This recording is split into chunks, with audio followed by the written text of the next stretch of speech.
Le Sénégal est résolument en marche, avec tous les yeux rivés sur nous.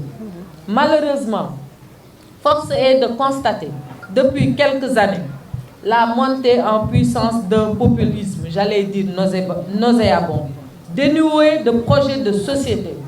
Ceux d'entre eux qui ont investi l'Assemblée nationale ont fini de briller par leur absentéisme quand ils ne transforment pas l'hémicycle en ring de boxe.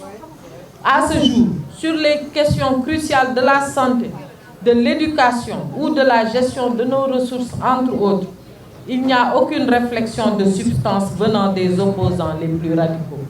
En plus de la dénégation systématique des réformes positives, l'opposition mortifère recourt à la manipulation pour masquer ses carences. La dernière tentative d'induire l'opinion en erreur s'est dégonflée. Après avoir collaboré en commission sur la dernière modification du projet de loi du Code électoral, certains députés de l'opposition sont sortis pour dénoncer la loi lorsqu'ils ont eux-mêmes validé. Ce n'était sans doute sans compter la communication limpide des députés attachés à la sacralité de leurs tâches.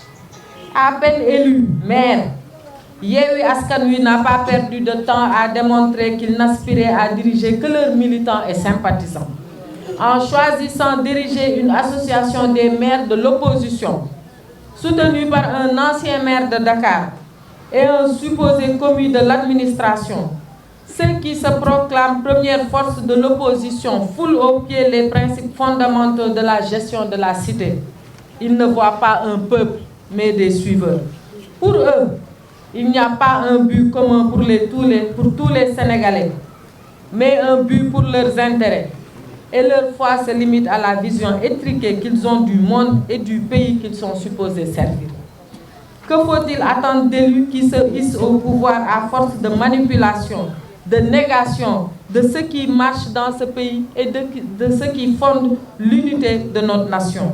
Que dire d'élus qui s'entourent de personnages sans éthique à géométrie variable? Au moment où le monde nous envie notre gestion exemplaire de la pandémie, nos infrastructures, notre démocratie et même l'anticipation sur la gestion de nos ressources à venir, nous ne pouvons pas laisser du terrain à des aventuriers qui se nourrissent de désespoir pour diriger. Pour la continuité, mais aussi pour la stabilité du Sénégal, nous voulons une législature animée par un sens profond des responsabilités, par de la mesure. Nous voulons aussi une assemblée qui comprend la vision de celui qui, depuis 2012, hisse le Sénégal à des sommets et qui, sans aucun doute, trace la voie de l'émergence. Je veux nommer le président Macky Sall. Chers camarades et militants de Benno Bokk Yakaar, à ce jour, nous avons atteint 5000 parrains au niveau de la commune de Sicap Liberté. D'ailleurs, les derniers parrainages que nous devons déposés sont ici. C'est le fruit d'un travail collectif. Ainsi, l'heure n'est pas au repos, mais au redoublement d'efforts. J'appelle tous les responsables politiques, militants et sympathisants de Sicap Liberté à travailler comme un seul homme pour qu'au soir du 31 juillet, la grande coalition présidentielle soit majoritaire à l'Assemblée nationale. Les élections législatives du 31 juillet 2022 sont décisives. Toute autre élection dans notre pays sera désormais décisive.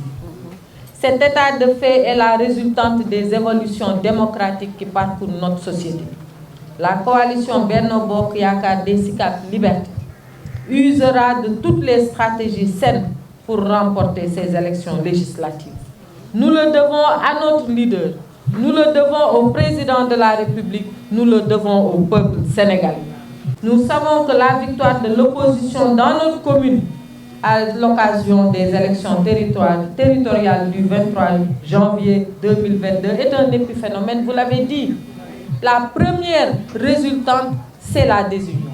Nous n'avons pas été unis, mais prenons les chiffres de Benno Bokk Yakaar, de toute la majorité présidentielle, nous sortons largement majoritaires. C'est pourquoi nous maintiendrons, en les renforçant les dynamiques rassembleuses et unitaires remarquables des élections locales. Nous demeurons persuadés que notre opposition, à l'échelle locale comme à l'échelle nationale, n'est pas à la hauteur des enjeux locaux, ni nationaux, ni internationaux de ce 21e siècle. C'est pourquoi j'en appelle, camarades, à notre sens de la responsabilité, mais surtout à notre esprit républicain. Mobilisons-nous. Je ne parle pas de cohabitation, parce que pour moi, la cohabitation n'est pas possible. Benno Bokk Yakaar a largement gagné les élections locales. Nous sommes sortis à plus de 80%. Il s'agira pour nous de relever le défi de l'unité. Seule l'unité peut nous permettre d'avoir des victoires, encore des victoires, toujours des victoires. Nous nous mobiliserons pour cela.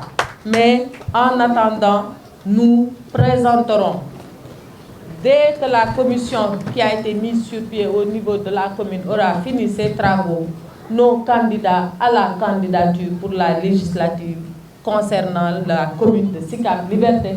Nous avons décidé de présenter 2 candidatures. Nous les soumettrons à qui de droit, compte non tenu maintenant de tout ce qui pourrait exprimer leur désir de se présenter, parce que c'est ça la démocratie. Il faut laisser la démocratie s'exprimer. Mais en tout état de cause, ce que nous avons ici doit nous rassurer quant à notre mobilisation, quant à notre engagement. Et à partir d'aujourd'hui, jusqu'à la prochaine date du 31 juillet, nous serons sur le terrain, nous serons aux côtés des populations pour non seulement vendre les réalisations qui ont été faites au niveau du département de Dakar, mais surtout indiquer à nos concitoyens que cette élection-là n'est pas l'élection du président Macky Sall. C'est une élection de stabilité, c'est une élection de population, c'est une élection de famille. Nous devons tous comprendre les enjeux et les partager afin de donner la victoire la plus large possible à la coalition Benno Bokk Yakaar. Je pense que c'est le lieu, pour terminer, de remercier très sincèrement l'ensemble des membres de la coalition Benno Bokk Yakaar pour leur loyauté, pour leur abnégation, mais surtout pour leur discipline militante. Ce sont des responsables disciplinés et des militants avertis. C'est pourquoi ils ont répondu présent à la directive de la conférence des leaders de Benno